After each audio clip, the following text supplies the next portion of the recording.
of the things that we have to change is we have to change the things we believe. That's all they pay. One of the things that poor people do with their mind, poor people, in fact, I just got a great idea. I'm going to change this. This just hit me. This is so cool. Since we're going to look at these categories, we might as well do it like this. Rich people, poor people.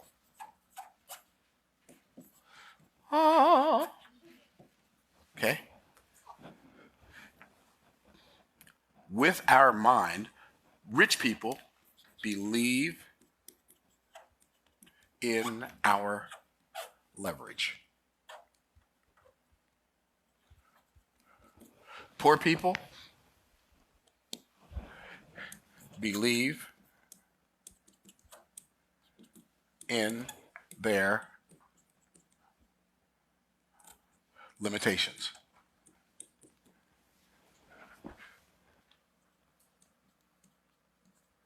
Poor people believe in their limitations.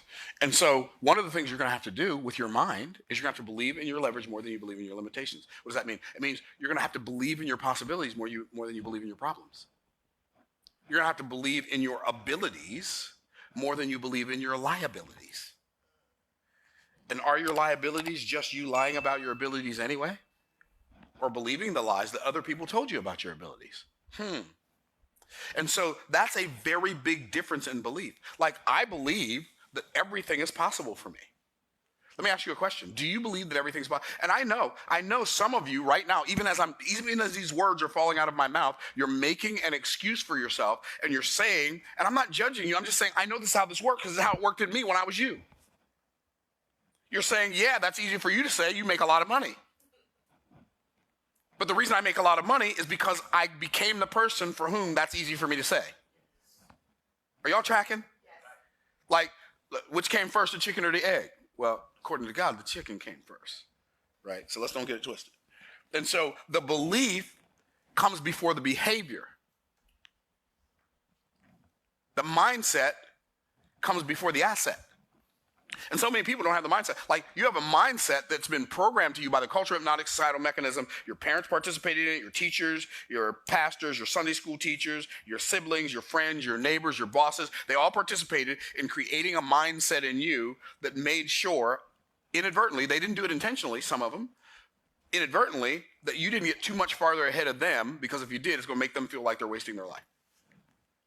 And some of you, as soon as you get a little bit ahead of the people you love, you start pumping the brakes because you don't want them to feel bad about how good you're doing. Am I telling the truth? Yeah. But see, and I used to do that. I ain't doing that no more. I can't slow down slow enough to make you go faster. Did I say that too fast? And see, sometimes it's not even the people around us that's what they desire for us. Sometimes that's just what we perceive that they desire for us. And so we initiate that whole thing ourselves. So we have to change what we believe. So I know for me, I can't speak for all rich people, but I can speak for me. I know for me, I don't look at something and decide that it's hard before I even endeavor to do it. I'm going to tell you something. It is shocking, like mind-blowingly shocking, how much easier it is to make $1 million a year than it is to make $30,000. Like, it's not easy.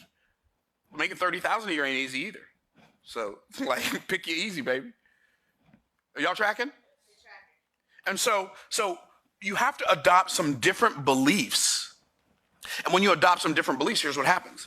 You develop what I call, this is your superpower right here, by the way. You develop empowered expectations. Empowered expectations will take you anywhere you desire to go. What is an empowered expectation? It's faith that has works. That's what an empowered expectation is.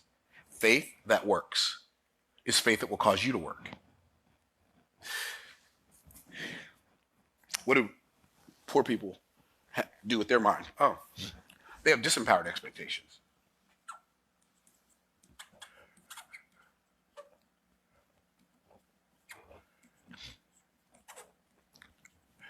They believe the whole world's against them. Let me ask you a question. Do you think there are more people against somebody who's actually accomplishing something, or more people against somebody who's not actually yet even doing anything with your life? Like, nobody's thinking of, like, if you're not doing anything with your life, nobody's attempting to stop you except the culture, except the mechanism itself. The matrix itself has already, it's not even attempting to stop you, it's already got you stopped. Because it's got you believing that the world that you're living in, that the life that you're experiencing is real life. And it's just the real life they programmed you to have. Now, I know I sound like I'm listening to myself while I'm talking, I sound like a whack job. Like, what's wrong with this dude? He half a bubble off. Maybe 3/4 of a bubble off. But you know what? It is what it is.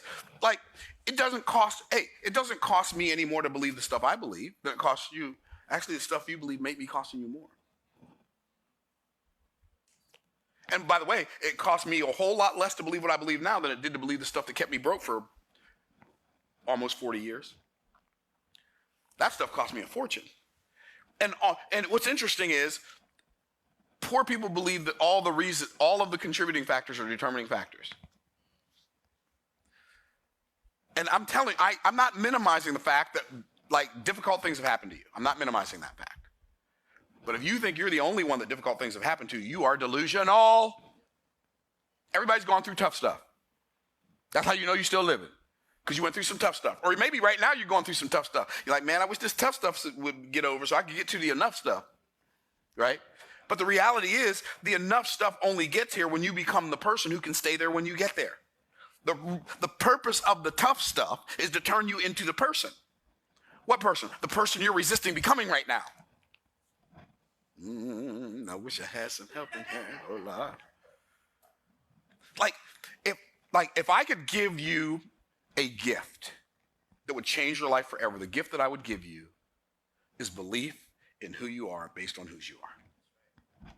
I couldn't give you a better gift than that. To get you to the place where you had this sense of ability, like Adam before he sinned.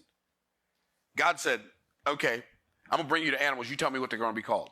Adam named all the animals.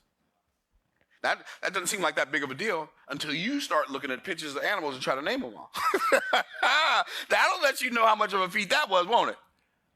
And so what happens is we have all of these internal limitations that we believe and attempt to get other people to believe are external limitations. And we buy the lie, and it costs us everything.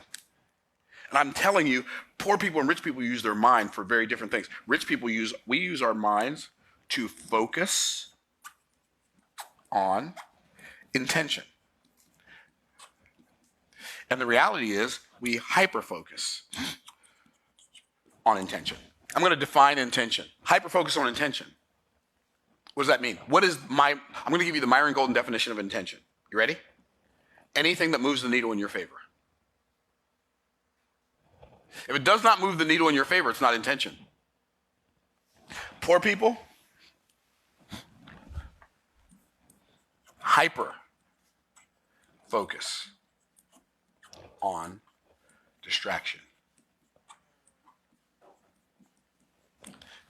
This word is so fascinating. Distraction is one of the main tools of the enemy.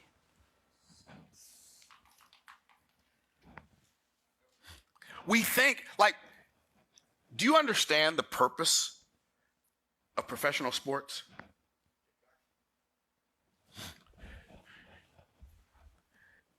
It's a psychological anesthesia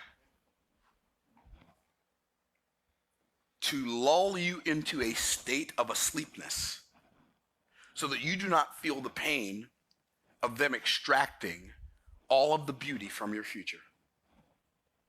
That's why it exists. I'm not saying it's wrong. I'm just going to ask you the question. Does it make sense to be cheering for people who don't know you to win a game that doesn't matter and you can't pay your light bill? You can't educate your children the way you desire to. You can't take a family vacation, but you're jumping up and down because a full-grown man ran over another full-grown man over a pigskin filled with air. It doesn't make sense.